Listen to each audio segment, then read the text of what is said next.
Mensang Mao Kasalelia Mangko. That is good morning and hello to all of you in the Pohnpeian language. Rebecca and I are truly excited to be here with you at the Palm Beach Lakes congregation. We really do love this congregation. It's one of our favorite places to come and visit. Our relationship with Palm Beach Lakes did not start here in Palm Beach County.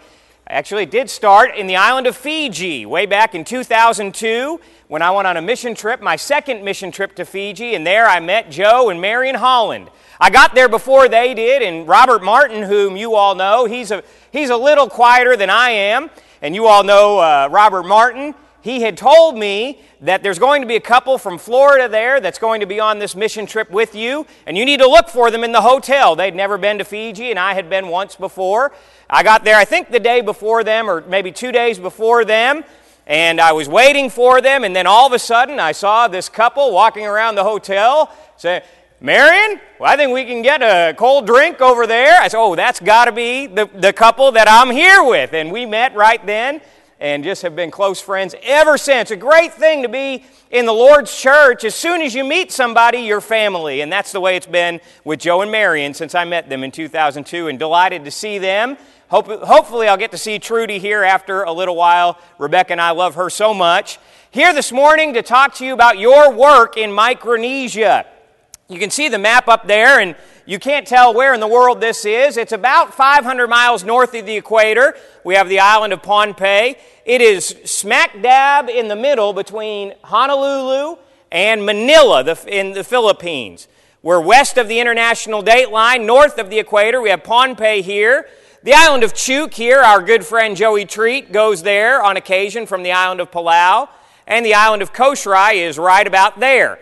And there's a lot of little bitty islands all around these places, but we live in Pohnpei and do most of our work in Pohnpei and Kosrae. I'll be telling you about that in just a little while.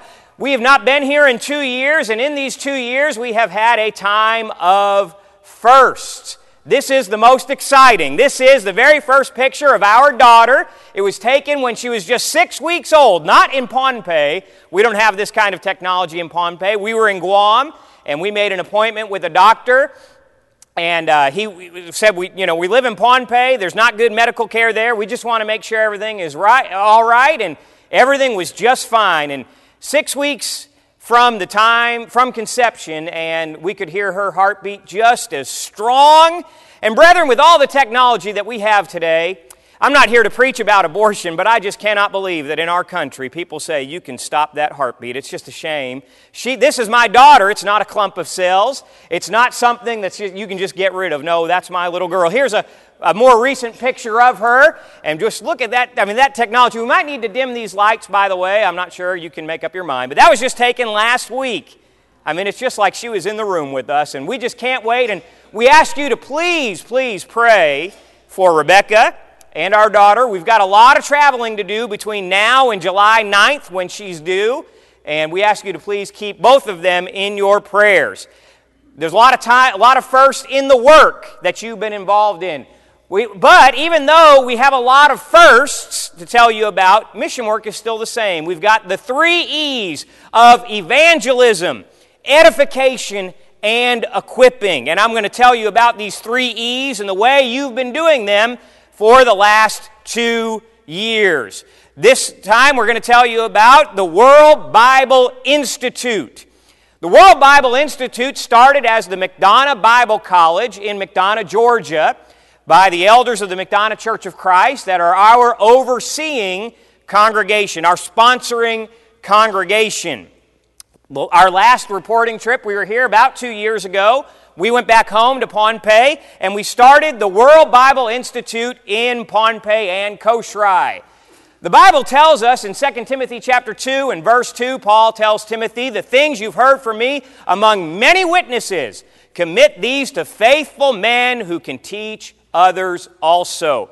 Brethren, that's mission work. Mission work is not just going out and teaching the lost, but equipping the saved to do the work for themselves. Paul also writing to the young evangelist Titus, when he said in Titus chapter 1 verse 5, "For this reason I have left you in Crete, that you may set in order the things that are lacking and appoint elders in every church. Now, we are a long way away from appointing elders in Pohnpei, but the WBI is getting us closer and closer to that goal. Rebecca and I do not want there to have to be American missionaries in Pohnpei and Kosrae, until the Lord comes back if He delays His coming. But for the next 100, 200 years, we don't want that. We want Pohnpeians doing the work, and the WBI is a good way to accomplish that. We also use this as an evangelism tool. We opened our classes up to the lost. Most of the people in this room are not members of the church.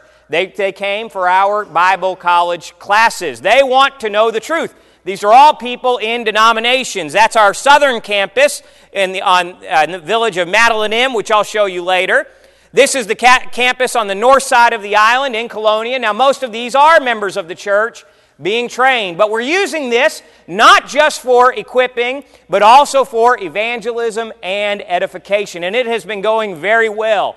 We've taught the classes on hermeneutics, that means how to study the Bible, homiletics, that means how to preach. We've taught the book of Genesis, the book of Romans and Galatians, the book of Acts, the life of Christ, and Christian evidences, and it's been going very, very well.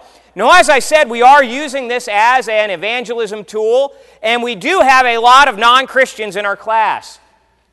This is a man named John Ringland right there. John is a school teacher. He's a very educated man. He actually has a master's degree in education. He teaches 8th grade. He's not a member of the Lord's church. However, in their last class on Romans and Galatians, each one of them had to write a paper from Romans chapter 6 explaining the how and why of baptism. And you can't miss the how and why of baptism in Romans chapter 6. We were buried, therefore, with Him in baptism. Those of you that have been baptized into Christ. Why be baptized? To get into Christ. How to be baptized? Be buried. Well, John is a member of a denominational group that sprinkles for baptism, and it's not to enter into Christ. You do that some other kind of way. Basically, they believe if your parents are in Christ or are Christians, quote Christians, then you are also. So John had to write a report on the how and why of baptism. And in his report, he said, I'm a member of the Protestant church, and we do not immerse for baptism, and I don't know why. And I'm asking, why do we not immerse? And nobody will answer my question, and I don't like it. He wrote this in his paper. Brethren, he's very close to obeying the truth. His name is John Ringland. This is Patrick Ringland, no relation. He is the highest elected official on the south side of the island. There are 5 villages, 5 municipalities in Pohnpei, and in his municipality, he is the highest elected official. He also has a traditional title. In Pohnpei, we have a traditional leadership system and an elected leadership system, and he is a very high-ranking man in both of those. He is the one that asked us to start the Bible college on the south side of the island. He's also a member of a denominational church. He is a leader in this denominational church, and he said, Scott, we need Bible. We don't have enough Bible. I said, I know you don't have enough Bible, because if you did, you would not be in that denomination. And now he's learning the truth. He's learning what he needs to do to be saved. And he's very interested in it, takes a lot of good notes, asks a lot of good questions. This is Denson David, another one of those students who's not a member of the church, a member of this group that they just call the Protestant church. And Denson is you can just tell by looking at his face, he's just a nice guy. And he is. He's a very nice man, very caring man, really just loves Rebecca and I, especially Rebecca. He's always asking about her. By the way, since we did announce that Rebecca was pregnant a few months ago, not a single person has asked me how I'm doing. Not a single one. They always ask, how's Rebecca? Okay, I don't mind that at all, and I guess I probably just have to get used to it. But Denson is also learning, also very close to becoming a Christian. This is John Rensla, probably my favorite student. He really is just a diligent student. He makes straight A's. On his Acts final exam just a few months ago, he made a 96. He got one question wrong, and he just about cried for that one question. He said, can I take the test again? I know I can get 100. I said, no, you can't, but a 96 is okay. I said, nobody's perfect outside of Christ, but he was very concerned about that. He's also very concerned that he's part of a denominational group that does not baptize for the remission of sins. Brethren, these folks, they're in this Bible college, which was designed in order to equip Christians, but now we're hoping to make new Christians out of all this. And I'll tell you about some of our Christian students in just a little while. This is in Kosrae. This is the Kosrae State High School. We went to Kosrae and said, we don't have any members of the church in Kosrae, we've been having a hard time trying to get people for Bible studies. And we decided, well, maybe one thing we could do is set up a Bible college. And people just kept coming and saying, yes, we will go to the Bible college. Well, Kosrae is a bit different than Pohnpei. In Kosrae, there is a denominational group called the Congregationalist Church. They started around 160 years ago, and the high chief of Kosrae, when the Congregationalists went there before he died, he made a law that Kosraeans will no longer have a culture outside of the Congregationalist Church. And if you attempt to leave that church, you are shunned. You can be disowned. So it's very difficult to get people interested in studying the Bible. So we tried with the Bible college, and we got a few students. In Pohnpei, we have about 50 students total. In Kosrae, we only have about 15. That picture's not very clear. But they're learning the truth. Here we were studying in hermeneutics how to interpret prophecy, and that might look familiar to you if you know anything about the book of Daniel. Daniel chapter 2, one of the great chapters in the Bible. We have a lot of young people here, and I think that's wonderful. And young people, maybe you have doubts sometimes about God. Maybe you have doubts sometimes about your faith, about the church. I want you to study, whenever you have those doubts, study the book of Daniel. Because the book of Daniel is world history 400 years before it happened. And it's just such a great book for Christian evidences. And these folks, they just ate it up. And they announced on the radio that we were having these classes and that folks needed to come, but they were afraid. They're afraid of that church, which actually operates like a cult. Here's some of our students. This is George and his wife Lucina. He is not the same George I told you about 2 years ago. There are 3 men in Kosrae named George. I guess they just like the name George. I don't know. But these are 2 of our best students in Kosrae. This is June, and this is also June.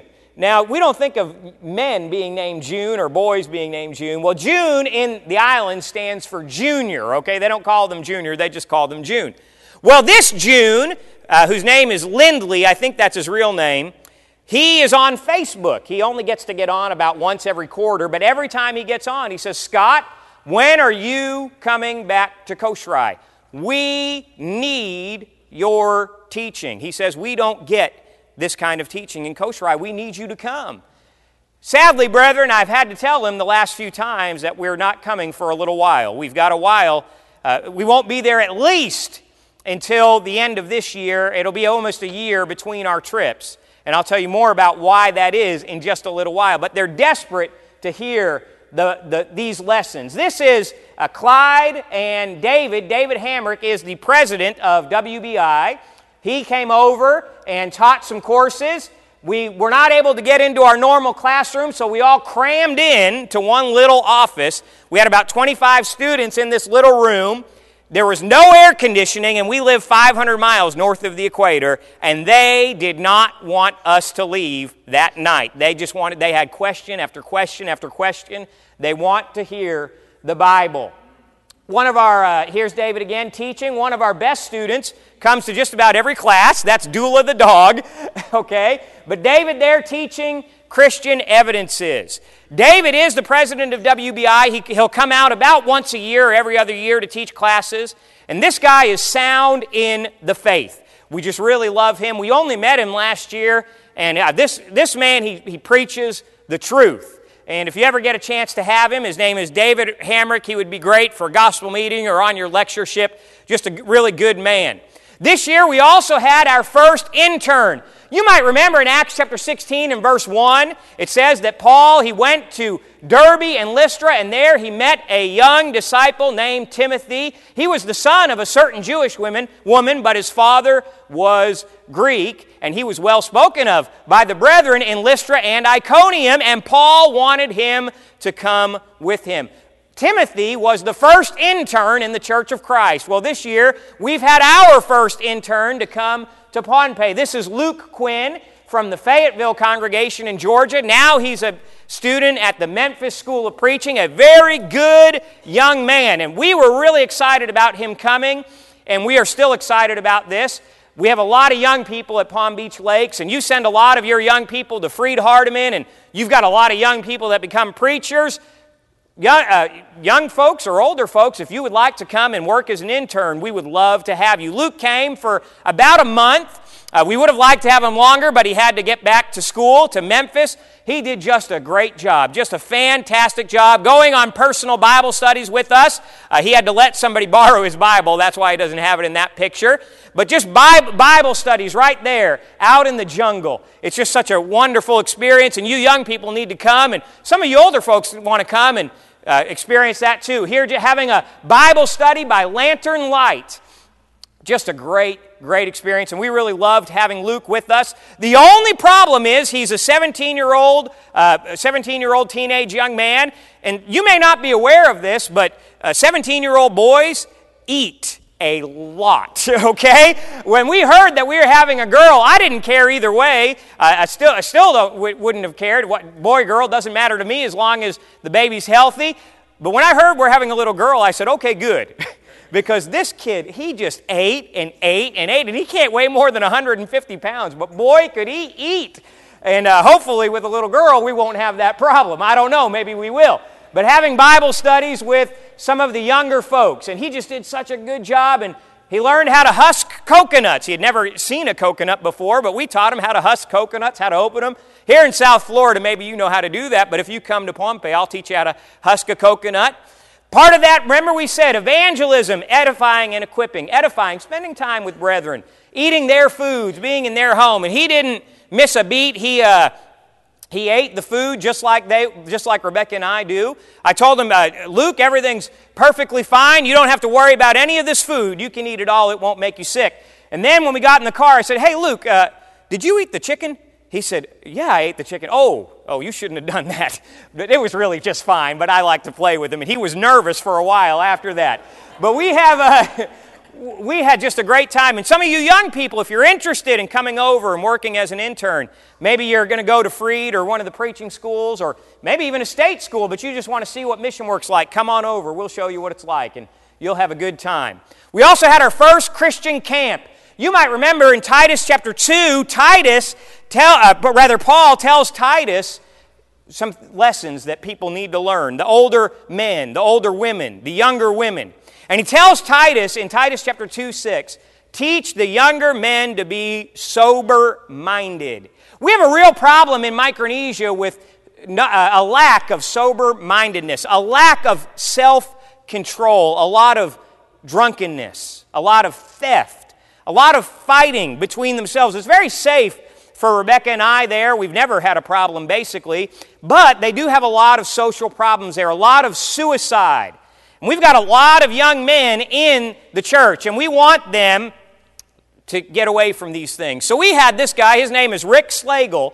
He is from Knoxville, Tennessee, and works with youth a lot. He works in camp there in Knoxville. Recently lost his wife, had a stroke, lost his job as a result of the stroke. But he's still pretty strong, and he didn't have anything to do. He's on disability now. And he said he'd like to come over. And I said, well, we want to start having a camp every year. Can you come and help and do this camp? So we went to Nylap Island Resort. Now, have you ever been to a resort that did not have indoor plumbing? Well, if you come to Pohnpei, you can go to a resort that does not have indoor plumbing or air conditioning or anything else hardly. They don't even have water half the time, but it's a resort, okay? But these boys, they don't know the difference between roughing it and not roughing it. They rough it all the time. But Rick came out and had our camp for us. We had around 20 young men come. I think it might have been a little bit more than 20. most of whom were either members of the church or children of members of the church. And remember, teenage boys can eat. They tore through this fish faster. I don't know how they ate all that fish so fast, but we had to get more. And we had to keep bringing them more food because they can eat, and they'll eat anything you give them. They love to play volleyball in Pohnpei. So Rick said one of the things we'll do, we'll have a volleyball tournament. They do have a little volleyball court there, a little basketball goal. This was the place where we stayed. It's not where we were supposed to stay, but they messed up our reservation. We were supposed to have cabins, but instead they put us all in one big building, and this building is so hot, but they don't care. It's just the same to them. Those fans don't work. They're just decoration, okay? So it was hot. And you can see Ryan right here. He just laid out and went to sleep while Rick was talking to some of the young men about self-control. Here they are out on the little porch where they were preparing the food and these kind of things. And these are just really good young men, and we just had a great time, a great camp. We have a new building in the village of Mind. Philemon chapter 1, verses 1 and 2, Paul, after greeting Philemon, he greets Apphia, Archippus, our fellow soldier, and the church that meets in your house. Well, in the village of Mind, we were meeting in a house. There's Mind right there. Rebecca and I live up here near Colonia, where we have one of the congregations meeting, and we also have another congregation over here. But in Mind, we didn't have a building. We were meeting in a home, and we thought that was just wonderful. But the people in the village of Mind, they didn't really like going to somebody's house to go to worship. So we thought, talked to some of the brethren there. They said, we should build a building. So we used what funds they had. They had about $1,000 saved over the past, 4 years or so. They managed to save that much. That paid for about a quarter of the concrete floor. We raised some funds to get the other materials we need. And we had a lot of people say, okay, well, we'll come out. We'll send a group out there and build your building for you. And we said, thanks, but no thanks. These folks need to own this building. So they did the work themselves. The men came out. They all worked, all men from all the different congregations, just using hand tools, working very hard. This is Johnson, one of the members of the church, and he knows a thing or two about carpentry. He was pretty much in charge, and he basically designed the building and was very instrumental in getting it built. Here you can see it looks like it's in the middle of the jungle. It's actually about 10 yards off the road, and it's a nice building. This is the finished product. We have one thing left to do, which is to build up this wall about halfway so kids won't fall out of it, which they have already. So we've just got to build that up. We're just trying to save up a little bit more money so we can buy the materials we need for that, and then it will be finished. But we're already worshiping in it. And where I'm standing is right on the road. We've since cut all of this back. But one of the greatest things about having this building is being right there on the road. And when we're worshiping or having Wednesday night Bible class, people walking by, they can hear us. When I'm preaching, believe it or not, they could hear me. You'd think from 10 yards away you wouldn't be able to hear me, but they can. And I don't even have a microphone. I started to say microwave. I don't have one of those either in the building, but microphone. But they can hear us. And what they'll do, they walk by, and you'll see them. They'll kind of lean up against my car. I don't know why they always lean on my car or sit on it, but they'll just kind of sit there and listen. And when I see them, especially if there's a large group, I'll change my lesson halfway through it and preach something about how to obey the gospel or something like that. And people are taking notice, and they're learning the truth here as a result of this building that we have built there in Mind. I've got to go fast, by the way. I have no idea what time it is right now. I can't see a clock anywhere. This last 2 years, we were also very excited to have our first visit from family. We had a Pohnpei mini campaign. Now, we had planned to have about 15 to 20 people come out and work with us, but like is often the case, we had people say they were going to come, but then either they couldn't afford it, couldn't raise the funds, so they couldn't come. Well, that was okay. We ended up having 3 workers. This is Rebecca's sister-in-law, and as you can tell from this picture, she's about as subtle as a tornado, and she's just full of life and energy. She came out. She was the first one out of the airport. Rebecca's brother also came. That's Peter. And this is Ladiser. Ladiser's around 4 feet tall, and Peter's around 6'1" or 6'2". And it was very difficult to get this Maramar on his head, but we enjoyed that. Here's Edgar, one of the brothers from the church there. You might recognize her. And so we had Peter, Miracle, and Leonard. Leonard is my very good friend. Here he is preaching a sermon there in Pohnpei. Leonard was the best man at my wedding. He and his father-in-law are the ones that brought me to Christ at Forest Park, Georgia, there in Atlanta. About, 13 years ago now. He came out and they just did a tremendous job. We're hoping to have around 15 to 20 people. These three worked harder than any large group could have worked. And we got so much done. And I want to tell you about it because it's sort of a microcosm of the way the work typically goes. Here Peter is preaching at one of the congregations. Leonard was in Colonial where we do have a building with a podium. And Peter said, well, will I have a place to keep my stuff? Will I have a podium that I can use? I said, oh yeah, sure, you'll have a podium. It's right there. It's called the floor. And he did, but he was very flexible, and he preached, and the brethren just loved him. And here at this congregation, we all just kind of sit around each other. It's very formal in worship, but a very casual setting, I suppose. One night, we decided to get together with the brethren, and Charlie, our driver there in Pohnpei, very faithful member of the church, helped us out. He said we weren't getting enough fellowship time, so he locked the keys in the truck. We called AAA. They said we can't get there for a week and a half, so you're going to have to get it open on your own, okay? But we did. We worked hard, and the brethren and the kids, they just made the most of it. There's Miracle with some of the kids. Ladies, if you want to come and you want your heart just melted, come to Pohnpei on a trip and meet some of these kids. These are just some of the most fantastic children in the world. We just love them to death. This is McCoy. He's probably one of my favorite kids. There's Jay Shandy. These just great, great kids. And I'm not sure what in the world they're doing there, but Miracle entertained them while we were trying to get the door unlocked. What did we do? And what do Rebecca and I do most of the time? Well, we went on evangelism. Remember the 3 E's, evangelism? That's door knocking and Bible studies. Going house to house, inviting people to come to worship, inviting people for Bible study. Now, if you go around here, I'm not exactly sure. I know we're in Palm Beach County, but you've got West Palm Beach, North Palm Beach, Palm Beach Gardens. You've got all these different Palm Beaches. I'm not sure which one we're in now.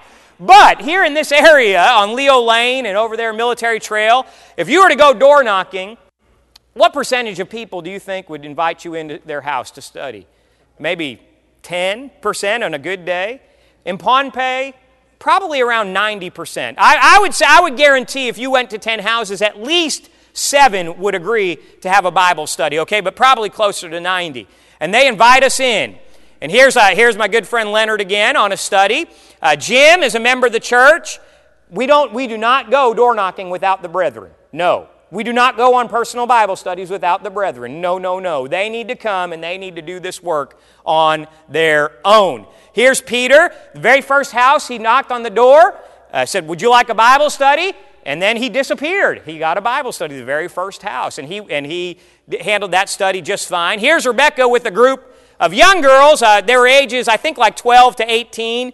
We nicknamed them the Giggly Girls because that's all they did the whole time was giggle.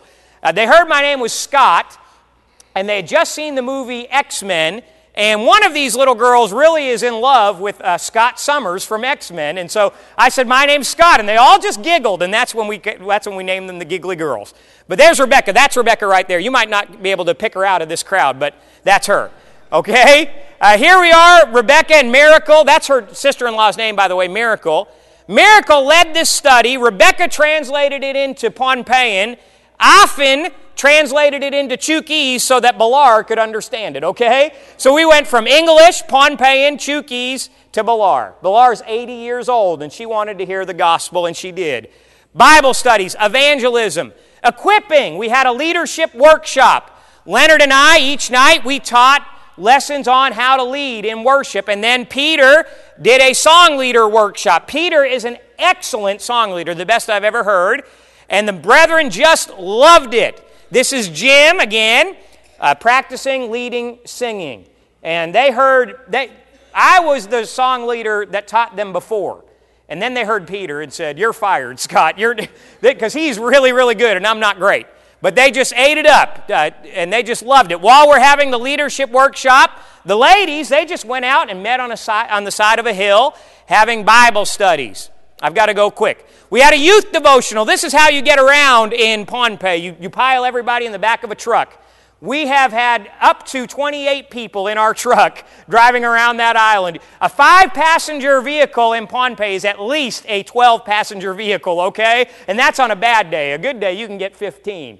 But we had a youth devotional. I went too fast, that's okay. Peter leading singing, Leonard teaching the young men, Miracle teaching the young ladies. And boy, did we have a crowd, and they can eat, okay? We had to order, I think we ordered about 15 pizzas. There's a little pizza place. We about put them out of business that night, ate all their food, and we just had to keep going getting more and more food because they can eat. We also had a ladies' day. These are things, by the way, that we also do when we don't have visitors. Rebecca, Miracle, and one of the local ladies taught lessons. This is Osco. She was taking homiletics, how to preach. And to get credit for that class, you've got to teach a lesson. But she couldn't do it in our classroom because we have men and women in there, so she taught a lesson here. Did a great job. And the ladies, they love to come together and do these things. We also had a gospel meeting. Here we were in Kitchie on the west side of the island having a gospel meeting. We had between 50 and 60 in attendance every night, which is a good crowd for us. Jim, he learned to lead singing, and there he is, leading singing. Peter was our gospel meeting preacher, did an excellent job. And then each night after the gospel meeting, Leonard would answer questions. And brethren, they ask good questions. The question he's actually answering when I took this picture was a girl had learned she needed to be baptized. And she said, where in the Bible does it say I need to be baptized twice? Does anybody know where you can find that in the Bible? In the book of Acts, right? Wasn't there a group that had been baptized? And Paul said, did you receive the Spirit when you believed? They said, we haven't even heard of the Holy Spirit. So what were you baptized? They said, into John's baptism, and they were baptized again. And Leonard just answered that perfectly, and I'll tell you more about that in just a little while. She had been sprinkled, by the way, not baptized. Because of all these things, because of evangelism, equipping, and edifying, the locals are taking the lead. We've had another gospel meeting with no Americans at all. J. Art, one of Jim's 9 children, leading singing during the gospel meeting. Jim is preaching. We had about 30 in attendance, 30 or 35 in attendance for our gospel meeting. Jim is an excellent preacher. I don't know if you can see that. It says Pohnpei. We were studying challenges to Christian living. And one of those challenges is laziness. And Jim was teaching a lesson on why you can't be lazy. And he taught this lesson. He said when God gave Adam the breath of life, He didn't give it to him so he could sit around all day, but so he could work. And he came up with this on his own. He developed that lesson, talking about how much work we need to do for the Lord. There's another one of Jim's children, BJ, leading singing, one of our young men. This is Charlie. Charlie is one of my closest friends. I did not know that I knew I would become close with people in Pohnpei. I didn't know how close. And Charlie and I are very close. We can talk about just about anything. He's one of our good preachers. He was preaching during that gospel meeting. He'll do anything we ask him to. A couple of years ago, we needed somebody to start driving, dropping people off, picking people up for worship. Charlie volunteered to do that, but he didn't know how to drive. So I taught him how to drive, okay? Which was much needed, okay? And he's done a great job with that. He'll do anything you ask. The only thing he cannot do is read a gas gauge. I don't know why it's so hard for him, but every week I say, Charlie, how much gas is left in the truck? And he says, without fail, he says, a half quart. How much gas is a half quart? Do you know? I don't know, because every time he says that, I look at the gas gauge, and it can be anywhere from 3/4 to empty. But every time, just before we left, 2 weeks or a week and a half ago, I said, Charlie, how much gas is in the truck? And he said, a half quart. I said, okay, good, then you're all right. But he does just fine, but he just cannot figure that out, and I don't know why. He loves to use acronyms, and this one, he wrote the word Christian out, and he said, Christ has risen in someone that is abiding, not slacking. He came up with that on his own. And it's just a good lesson. And he was talking about being the family of God. Because one of our pressures that we'll talk about, one of the pressures they face is family pressure. And he said, don't worry about your family. You've got a new family when you've been baptized into Christ. We're very well attended our gospel meeting. I've got to move. I've got more to talk about. The ladies fix lunch for us, and they can cook really good food. Evangelism, going out door knocking. This road, we walked for miles. I think we went about 3 miles or 4 miles that day. There's houses back in here. You can't see them hardly, but they're there. And we would stop and have Bible studies. This is Achilles' house. Achilles and Mindy, we have Bible studies with them. Bible studies with Fatley. That's her name, Fatley. Can you imagine ladies being named Fatley? That's not a good name, but that's her name. But we have Bible studies with her. Bible studies with Andreas and his small family. See, that's a small family in Pohnpei, okay? This little fellow right here, we just love him so much. That's Landon. He has MD, muscular dystrophy. And there's not very good health care for that in Pohnpei, but he doesn't let it bother him. He's just such a happy child. And this whole family learning the truth because the locals went door knocking and set up Bible studies with them. This is very dark. You can't hardly see him, but you'll see him again later. This is Redson and his wife Marietta learning the truth of God's Word because the locals are taking the lead because of the work that you're doing. We're also serving others. Whoops, I got to go back one. Here's a road on the south side of the island. And you see the jungle? It just grows. And it takes over the road in a very short period of time. We had gotten down to about 3/4 of a lane right here. And it was very, very dangerous. And the brethren said, we need to get people interested in the church. What can we do? Hey, let's go and clean that section of the road. And that's what they did. Sorry, I'm jumping too fast. They went out with machetes, using just a stick there to pick up the grass. And then Archer here, he would chop at the grass, chop it away. This is Regina chopping away with her machete. There's this drainage ditch there nobody knew was there. They didn't know it was there, okay, because it was covered by the jungle. But going out there, serving others. You know, in the church, our way to raise funds is first day of the week contributions. Well, in Pohnpei, people have fundraisers, okay, and they have car washes. It costs $1 to get your car washed. Well, we can't raise funds that way. So the brethren said, here's what we'll do. To pass out tracts, to get people interested, instead of going door knocking, let's have a free car wash. And we did, and people came, and they loved it. They were a little bit scared at first. What are these people up to? But then they started to see we were just washing cars and passing out tracts. And the brethren, they just went right to work. And we had, I think we had between 70 and 80 cars, we lost count, filled with people. Each person got a tract and an invitation to church. And they really got a kick out of this, the people that came. And they said, we've never seen a church do this before. Serving others, going out and cleaning the churchyard. That's Ladicer. She's nearly blind, but she goes out and she works with everybody else. There's Regina again, slinging that machete. Here's Valerio, just picking through all that jungle. And this is Rakina. She is a good cook. Now, notice that her eyes are closed there, and you might think it's because of the smoke. It's not. See, Ladicer, who I just mentioned, and Rakina are from a small, small island called Pingalap. And somewhere in the neighborhood of 30% of Pingalapese people have an eye disorder called achromatism. They're completely colorblind, and in bright light, they cannot see more than just a few feet in front of them. And they squint like this all the time in bright light. And it's really hard to watch. There's nothing they can do about it. Nothing at all anybody can do about it. But they don't let it slow them down. And Rakina is our cook. Anytime we've got something going on, she cooks. And boy, can she cook.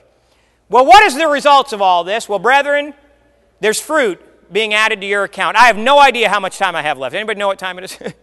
Okay, did we hear a bell already? Oh, okay, I've got to move. All right. Here's some folks added to the church because of you. Folks that are saved. This is Venetia and Dawn, two of Jim's younger children. This is Berman being baptized into Christ because of you. Suwana, baptized into Christ because of you. Balar, 80 years old. That's old in Pohnpei, okay? That's ancient in Pohnpei. It's about like a 100-year-old here. Baptized into Christ because of the work that you're doing. There's Redson, baptized into Christ. His wife Marietta, baptized into Christ. This is very late at night. You can't hardly see it. We'll get a better picture of her. This is Dorothy.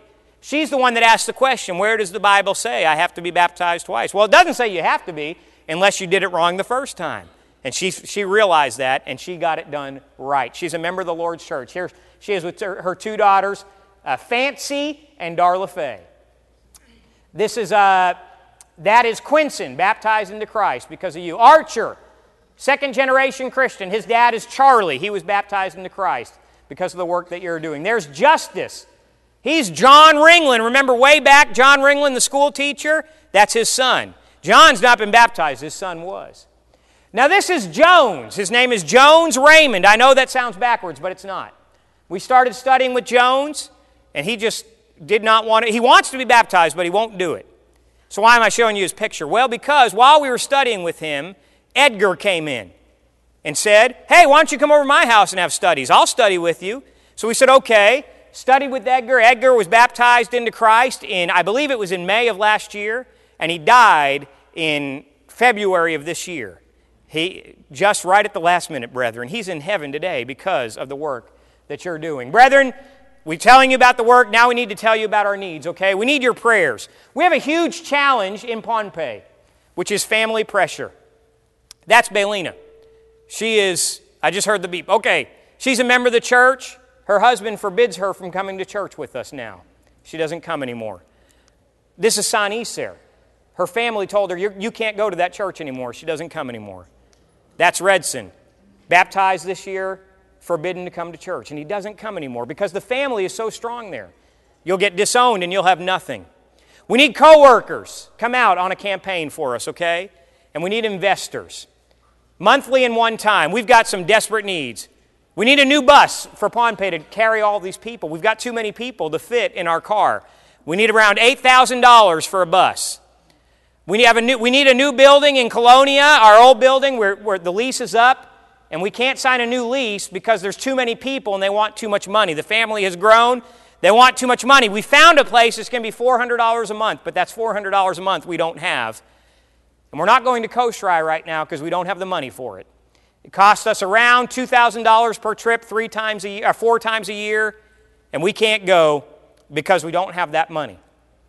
Here's our address, our contact information. Write it down. If you can make an investment, whether it's one time or monthly, we want to invite you to do that. I'm sorry, I'm way out of time now. Kalangan and kupramwail. That means thank you to all of you for your attention, and I hope to visit with you after worship this morning. Thank you.